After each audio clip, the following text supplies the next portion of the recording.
핵심 주제는 오직 의인은 믿음으로 산다라는 것입니다. 이신 칭의입니다.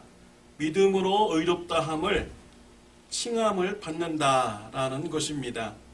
예수님을 믿으면 그 믿음 때문에 의롭게 되는 것입니다.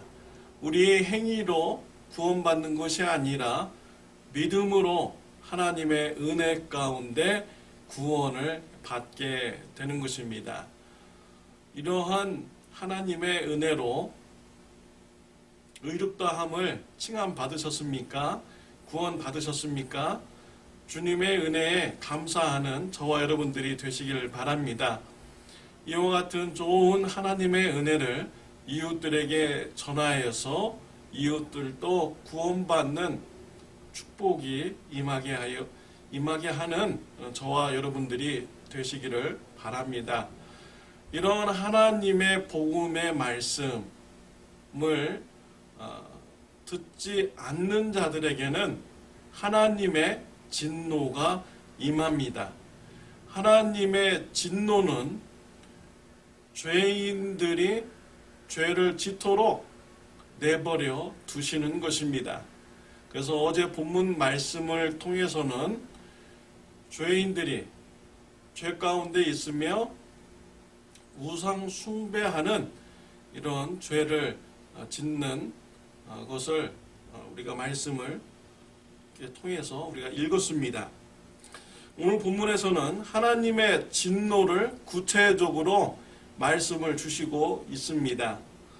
하나님의 진노를 받는 자는 음란한 죄에 빠지게 됩니다. 26절, 27절입니다. 이 때문에 하나님께서 그들을 부끄러운 욕심에 내버려 두셨으니 곧 그들의 여자들도 순리대로 쓸 것을 바꾸어 영리로 쓰며 그와 같이 남자들도 순리대로 여자 쓰기를 버리고 서로 향하여 음욕이 불릴 듯하며 남자가 남자와 더불어 부끄러운 일을 행하여 그들의 그릇 때문에 상당한 보응을 그들 자신이 받았느니라 라고 하였습니다. 하나님의 진노를 받는 자는 죄를 짓도록 내버려 두는 것입니다. 하나님의 진노를 받아서 죄에 내버려 둔 자들은 음란한 죄를 짓습니다. 여자들은 순리대로 성생활을 하는 것을 버립니다. 자신의 정욕대로 성생활을 합니다.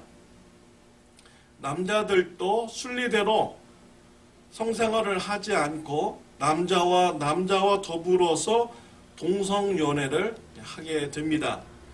성적으로 타락한 자들은 그들의 몸에 심판을 받게 됩니다. 그들의 몸에 성병이 걸리고 불치병, 에이즈도 걸리게 되므로 죄의 심판을 받게 되는 것입니다. 하나님의 진노에 빠져서 죄를 짓도록 내버려 둔 자는 또 각종 죄악에 내버려지게 됩니다. 29절부터 31절입니다. 곧 모든 불의, 추와, 탐욕, 악의가 가득한 자요, 시기, 살인, 분쟁, 사기, 악독이 가득한 자요, 수근수근하는 자요, 비방하는 자요, 하나님께서 미워하시는 자요, 능욕하는 자요, 교만한 자요, 자랑하는 자요, 악을 도모하는 자요, 부모를 거역하는 자요, 우매한 자요, 배역하는 자요, 무정한 자요, 무자비한 자라 라고 했습니다. 하나님의 진노에 버려둔 자들, 죄에 버려둔 자들은 이렇게 수많은 이런 죄를 지으면서 살게 됩니다.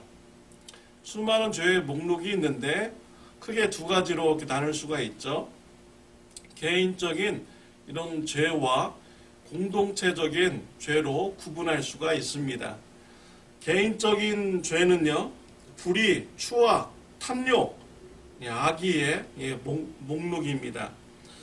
탐욕으로 불의를 저지르는 이런 추악한 행동을 하게 됩니다. 자신만을 위한 삶을 살아가게 되죠. 이기적인 삶을 살아가는 이런 자가 있게 됩니다. 공동체적인 죄는요, 시기, 살인, 분쟁, 사기, 비방, 수근수근, 교만, 자랑, 부모를 거역하는 죄, 무자비, 무정, 약속을 지키지 않는 자, 어리석은 자의 그런 죄의 항목입니다. 다른 사람들에게 시기 질투함으로써 그 공동체를 분쟁하게 만듭니다. 그리고 공동체에 또 사기를 치고요, 교만과 무자비함으로써 공동체에 해를 끼치고 공동체를 파괴시키는 이런 죄를 짓게 되는 것입니다. 이러한 죄된 삶의 결과는 어떻게 됩니까? 죄를 짓는 자들은 죄의 결말도 압니다. 32절에 그들이 이 같은 일을 행하는 자는 사형에 해당한다고 하나님께서 정하심을 알고도 자기도 행할 뿐 아니라 또한 그런 일을 행하는 자들을 옳다 하느니라 라고 했습니다. 그들은 죄를 지으면 하나님으로부터 사망의 심판을 받는다라는 것을 알고 있습니다. 그럼에도 불구하고 그들은 죄된 생활을 지향하고 또 그러한 죄를 짓도록 다른 사람들을 이렇게 부추기는 것이지요. 저와 여러분의 삶은 어떻습니까? 죄의 열매를 맺는 삶입니까? 성령의 열매를 맺는 삶입니까? 성령의 열매는요, 사랑과 희락과 화평과 오래 참음과 자비와 양성과 충성과 온유와 절제입니다. 이러한 성령의 열매는 사람을 살리는 이런 결과가 일어나게 되죠. 그러나 죄의 결과는 사망의 결과가 있게 되는 것입니다. 저와 여러분의 삶 속에서 죄의 열매보다는 성령의 열매가 풍성히 맺히는 축복이 있으시기를 바랍니다. 사울은 예수님을 믿기 전에는 무자비한 자였습니다. 무정한 자였습니다. 악의가 가득한 자고요, 악을 도모하는 자였습니다.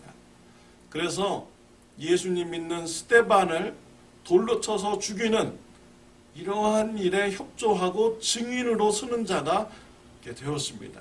정말 사람을 죽이는 일에 어떻게 앞장서서 증인이 될 수가 있습니까? 무자비한 자죠. 악의가 가득한 자입니다. 더 나아가서 사울은 예수님 믿는 자들을 잡아다가 감옥에 가두는 이러한 일을 하였습니다. 죄의 열매가 가득한 자가 된 것이죠. 그 사울 때문에 많은 사람들이 고통 가운데 있게 됩니다. 이러한 사울이 예수님을 만나고 회개합니다. 그의 삶의 변화의 역사가 일어났습니다. 성령의 열매가 맺혔습니다. 사랑과 희락과 화평과 오래 참음과 자비와 양성과 충성과 온유와 절제, 오래 참음, 이런 열매가 그의 삶 속에 풍성하게 나타나죠. 그래서 그는 이웃의 생명을 살리기 위해서 희생하는 자가 됩니다. 예수님의 복음을 전함으로써 하나님과 이방인들이 하나님과 화평하게 되는 일을 이루는 자가, 또 그렇게 쓰임받는 자가 됩니다. 하나님 앞에 겸손하죠. 또한 복음을 전하면서 여러 가지 어려운 핍박을 많이 당하는데도 그는 오래 참음으로 이 사역을 잘 감당하는 자가 됩니다. 그는 그의 몸을 조금도 아끼지 않습니다. 그의 생명도 조금도 아낌없이 하나님의 일에 충성하는 자가 됩니다. 성령의 열매를 맺으며 충성하는 이 바울, 그를 통하여서 많은 사람들이 죄 사함 받고 하나님과 화평이 되는 이런 생명이 살아나는 이런 일에 쓰임받게 되었습니다. 저와 여러분의 삶의 열매는 무엇입니까? 죄의 열매입니까? 성령의 열매입니까? 성령의 열매가 풍성히 맺히시길 바랍니다. 저와 여러분들이 가는 곳마다 예수님이 복음이 전파되고 하나님과 화해되는 이런 사람들이 많이 일어나고요.